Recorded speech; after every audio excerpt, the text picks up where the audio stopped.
umuyobozi mukuru w'ikirenga wa Iran Ayatollah Said Ali Hosseini Khamenei amaze imyaka irenga 13 yose ari uyoboye iki gihugu cya Iran atavugirwamo namba. Ibyo bikamushyira no ku mwanya wa mbere umaze igihe kirekire ku butegetsi mu bihugu byose byo mu burasirazuba bwo hagati. Muri Iran niwe ufite ubutegetsi bwose mu kiganza cye kimwe akoresha gusa, kuko kandi kaboko bombe yamusandaranye yagahinduye igisenzegeri ntacyo agakoresha. Niwe muyobozi mukuru w'igihugu nubwo habarizwa perezida, akaba n'umugaba mukuru w'ikirenga w'ingabo za Iran. Niwe ufite ububasha bwose bwo gushoza intambara igihugu cya Iran cyabarizwamo zose, cyangwa nanone kuba yazihagarika nta wundi. Ishami ry'ubuhangange bwose mu gisirikare cya Iran ryetererwa kurinda impinduramatwara igihugu gitegekwamo kuva mu 1979, Islamic Revolution Guard Corps IRGC niwe wenyine ushobora kuriha amabwiriza nta wundi. Icyo gice cy'ingabo za Iran muri iri shami IRGC ni nazo ziheruka gutegura ibitero kuri Israel mu mabwiriza nyine ya Ayatollah Khamenei nta wundi.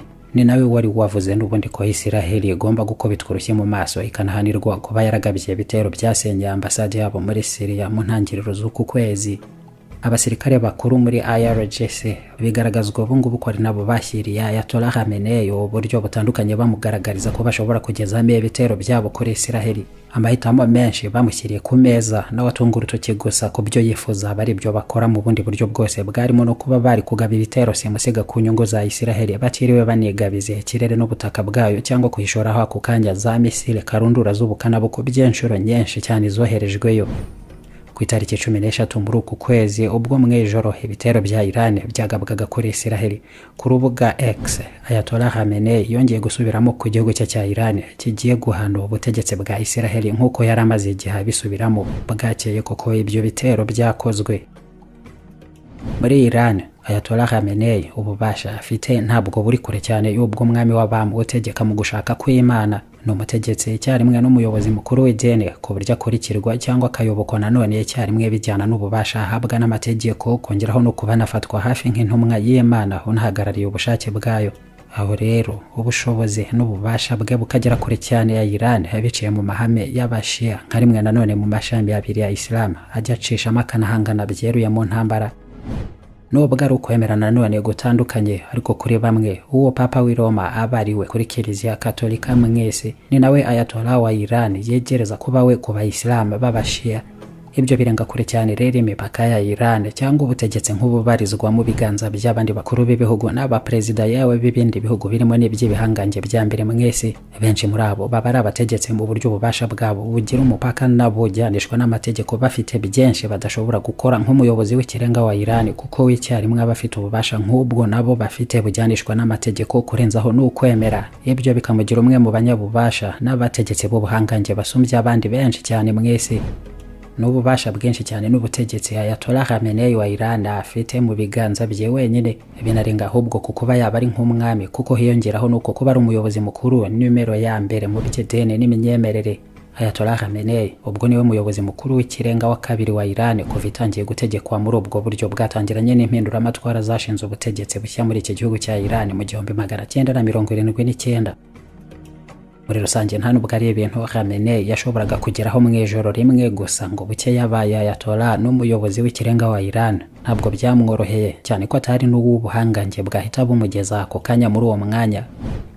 Mu 1962 Khamenei yakurikiye Ayatollah Ruhollah Mousavi Khomeini mu migumuko yari igambiriye icyo gihe guhirika ubutegetsi bwariho muri Iran bukoranira hafi bw'icyo gihe n'uburengerazuba bw'isi. Icyo gihe yarakira umusore w'imyaka 23 gusa, nyamara yaje guhinduka umwe mu bari aba hafi cyane ya Ayatollah Khomeini, maze mu 1979 bagera ku ntsinzi ubutegetsi bwa Shah Mohammad Reza Pahlavi barabuhirika buvaho. Kuva mu 1981 kugeza mu 1989 Khamenei yabaye perezida wa Iran akorana byako kanya na Ayatollah Ruhollah Khomeini wari umaze kuba umuyobozi wa mbere w'ikirenga w'iki gihugu cya Iran. Mu myaka 10 yakurikiyeho Ayatollah Khomeini wari umaze kuganisha Iran mu mitegekere ijyanishwa n'izo mpinduramatwara za Kiislamu igahera kwihinduka Repubulika ya Kiislamu yahise apfa, uko umusimbura washoboraga kumvikanwaho na bose nta wari uhari. Kugeza ubwo Khamenei yari perezida wa Iran, ariko ibyo muri icyo gihugu ni bito cyane ntaho byahurizwa no kuba ari we wari guhita ahinduka umuyobozi mukuru w'ikirenga. Ntabwo byashobokaga ko bwahita yegera no muri uwo mwanya. icyatumye bidahinduka n'ibyamworoherana mba nuko Ayatollah Khomeini yapfuye hashize imyaka mike gusa wafatwaga nk'umwungirije batacyumvikana nawe yari Hussein Ali Montanzeri. Khamenei ntabwo yari umunyapolitiki mukuru muri iki gihugu cya Iran nubwo yabarizwaga bwose muri uwo mwanya wa perezida, naho mu by'idini nta nubwo yari yakabaye Ayatollah. We yabonye icyo cyuho cyariho yihutira kugambanya abayobozi bakuru mu idini, maze mu ijoro rimwe gusa bucya bamugira Ayatollah, abahindura icyo gihe n'itegeko nshinga mu buryo bumugira umuyobozi mukuru w'ikirenga wa kabiri w'iki gihugu cya Iran. Byose biramukundira bigenda neza, hahita havanwaho n'umwanya wa minisitiri w'intebe, ubutegetsi bwose buhita bujya mu maboko ye.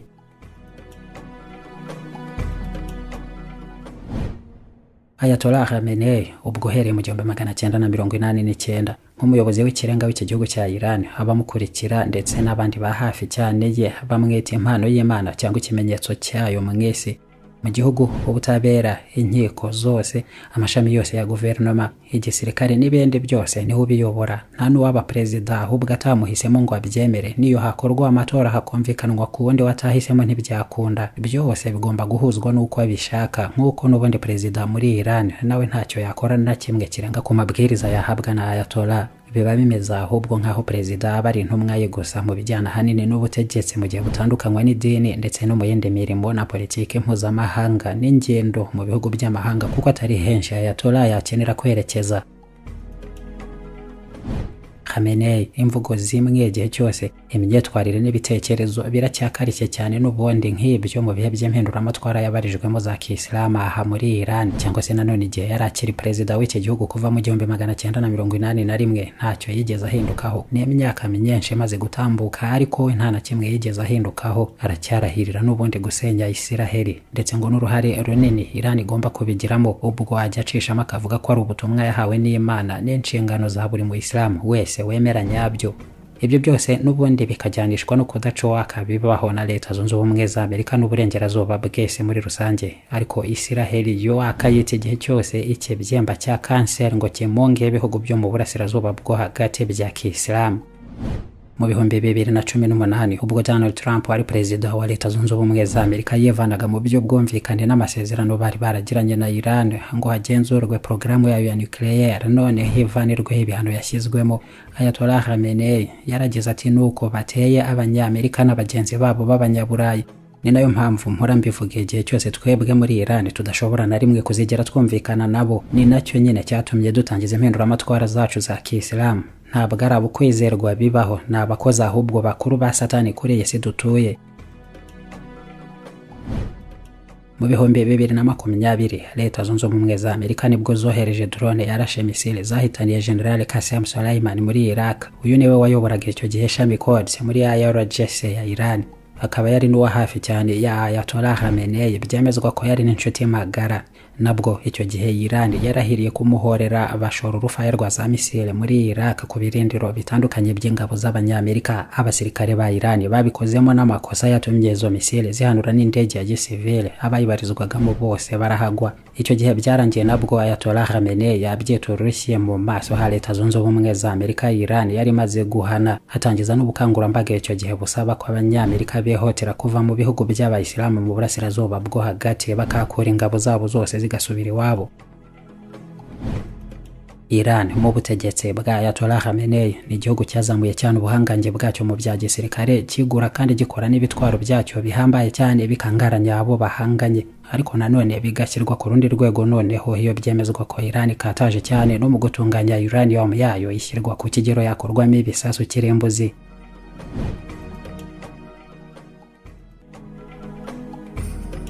Ayatollah Khamenei ubutegetsi bwe muri Iran no gukurikirwa na rubanda nabyo ni ibintu byagiye bikomwa mu nkokora n'imyigaragambyo karundura, byanagiye rimwe na rimwe byemezwa ko yategurwaga n'abo mu burengerazuba bwese ababaga bagambiriye kubagumurira abaturage ngo babe babugusha bavana iki gihugu cya Iran muri iyo mitegekere ijyanishwa n'impinduramatwara za Kisilamu igihugu gitegetswemo. Ariko iyo myigaragambyo kenshi nayo byagiye birangira ihoshejwe rimwe na rimwe no mu ngufu z'umurengera, nk'iyo mu 2009 mu bihe by'amatora ya perezida wa Iran.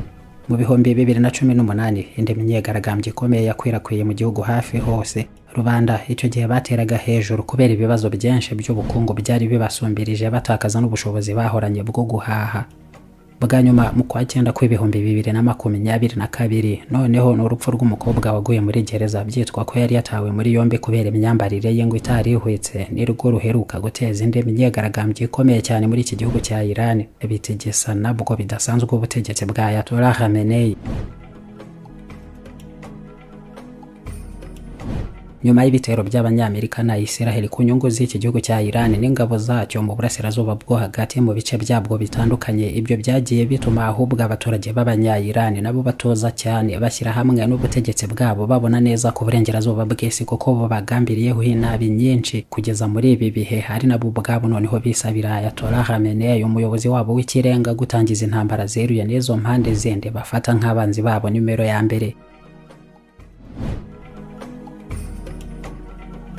Uko byamera kose rero nta kabuza ubuhangange bwa Ayatollah Khamenei no kuzamura cyane imbaraga n'ubugenzuzi bw'iki gihugu cya Iran mu bice bigari cyane by'uburasirazuba bwo hagati nabyo ni ibintu byashyizwe hejuru cyane, barenze kure cyane no ku bihano byose bashyiriweho n'uburengerazuba bw'isi. Ubukungu bwa Iran bukomeza kuzamuka n'ikoranabuhanga mu buryo bwose ribageraho kugeza no mu gukora intwaro nyinshi zigezweho uhereye kuri za misile karahabutaka na drone z'intambara z'ikoranabuhanga mu za mbere zihambaye ziriho ku isi.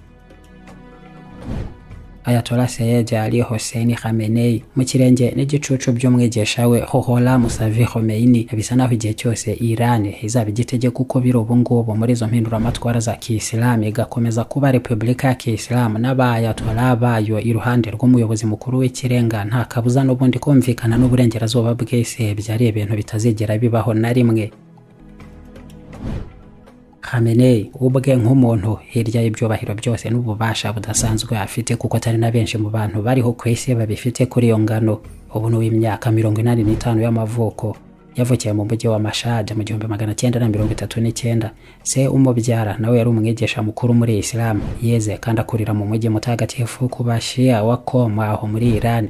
Mu 1962 nibwo yatangiye guhirimbana no kurwanya ubutegetsi bwariho, ahinduka intumwa ya hafi cyane n'umwigishwa wa Ayatollah Khomeini wagejeje iyo migumuko yose ku ntsinzi bavanaho ubutegetsi bwa Shah Mohammad Reza Pahlavi bagishinga leta yabo. Muri ubwo buryo Khamenei yahise abarizwa mu nama y'impinduramatwara yari nka guverinoma y'inzibacyuho, ubundi agirwa minisitiri w'ingabo wongereje, aza kugira n'uruhare rukomeye mu gushinga umutwe w'ingabo zirenze izo mpinduramatwara zashyize Iran mu mitegekere irimo Islamic Revolution Guard Corps. Abakigera kandi ku butegetsi nabo ntabwo bahise bayobokwa na bose, hari andi matsinda y'abarwanyi nabo batangiye guhangana nabo, ndetse mu kwezi kwa gatandatu ku 1981 abo bagabye igitero simusiga ku musigiti Ali Khamenei yari arimo.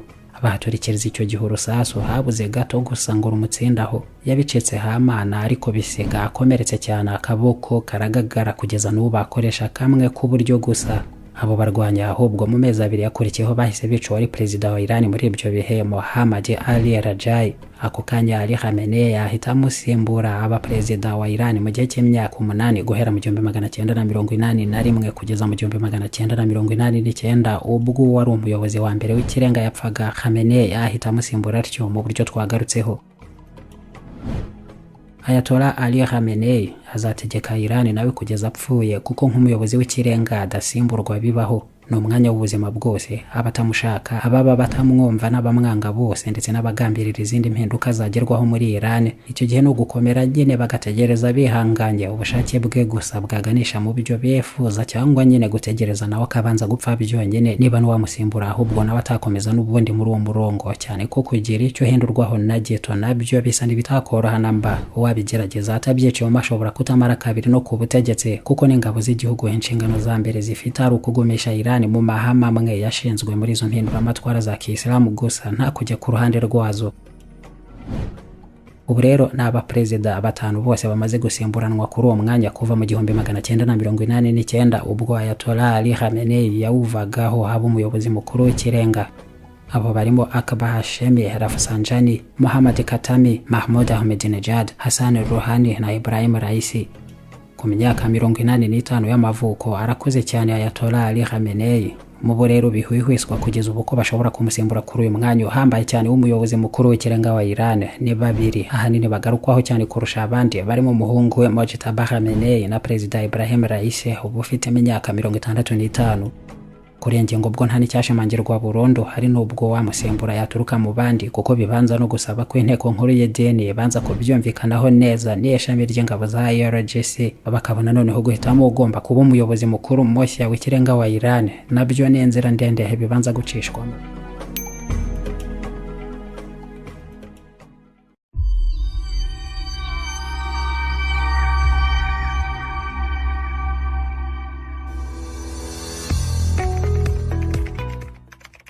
iFix Technology Limited turacuruza kandi tukabakorera ibikoresho byose bya Apple mu gihe wahura n'ibibazo by'ibikoreshereze yabyo cyangwa se ukundi kwangirika.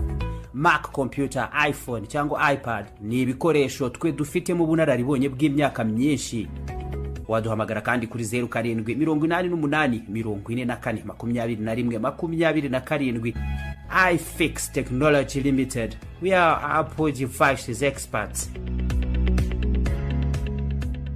Waba wifuza sale nziza yo gukorera mu bukwe, inama cyangwa ibindi birori bitandukanye? Gana Inzozi Park. Ese waba wifuza ahantu wasohokera ukishimana n'abawe?